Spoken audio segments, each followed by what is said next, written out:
Sorry guys, I couldn't really find an image that could work with the television screen because it was all completely white, which would start messing with the lighting of the camera, so decided not to post one this time. And the plot to Hansel and Gretel Witch Hunters follows the fairy tale of Hansel and Gretel right after the events of them going to the house made of candy and then practically killing a witch by burning her.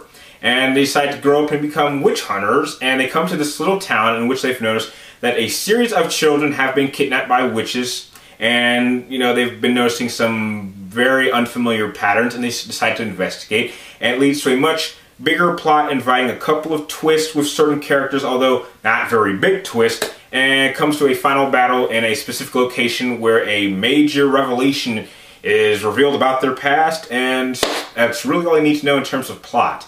I think I'm going to get off with what I thought worked with Hansel and Gretel. What I liked about it was the actual visual look and design of the actual sets and of the candy house. It was definitely well worked. Another thing I thought was really good was, without even seeing in the actual title, Hans Zimmerman actually did a lot of the music, especially the intro music, which I thought was kind of odd that he would work on a project like this, but him being the best composer of this generation was also a major plus. And also the addition of a troll character, which I'm not going to mention, but surprisingly this troll was not CG, and was actually controlled. It was actually a physical being, which I was surprised that studios or directors or producers would actually still be using that in 2013, so that was a surprise.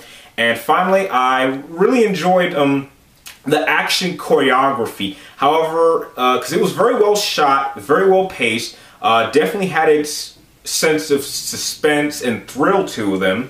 However, I do believe there may have been a bit of a miscommunication between the director and the editor, because when it gets into the real close-up gore shots, the gore just really looks really computer generated and fake, and I know that if done correctly, you can do gore in a very good way, and it just was not done in this movie when it comes to the up-close shots. And that's just the good. Now, the bad really begins to stack up. The problem with this movie is a lot of really heavily unbalancing issues involving trying to figure out what type of movie this is supposed to be. It's like if Van Helsing and Snow White had a love child whose favorite movie was The Brothers Grimm.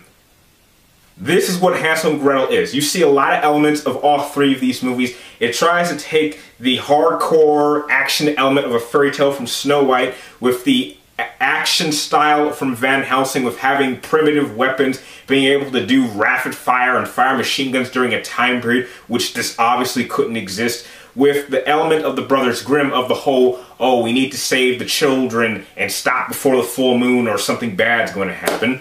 I thought some of the plot twists are very predictable. In fact, there's one right at the beginning of the movie which, when you see something happen, you'll automatically know what the twist is by the end. And the acting was very either flat or over the top. I would say Jeremy Renner in particular seemed like he really didn't care about doing this movie and was just there just to collect a paycheck. Most of the, I would say, just the background people who had small parts were, pretty normal. And the main villain seemed to be just really overacting. And she seemed to have been taking Charlize Theron's performance from, like, Snow White and incorporating it into this movie. And it was just like, okay, is this a movie I'm supposed to just have fun with it? Or is this a movie that's trying to go into deeper topics involving that, maybe not all witches are bad and you should give some a chance? Because it tries to go into those elements. It just doesn't really spend enough time on these elements to really make it count. So, and the dialogue is just flat out terrible at times, to the point where you give the actors credit for working with dialogue that is written just terribly. I mean, it's dialogue that doesn't fit in the time frame, which takes you out of the movie heavily, which is why, unfortunately, I'm going to have to give Hansel and Gretel a D+.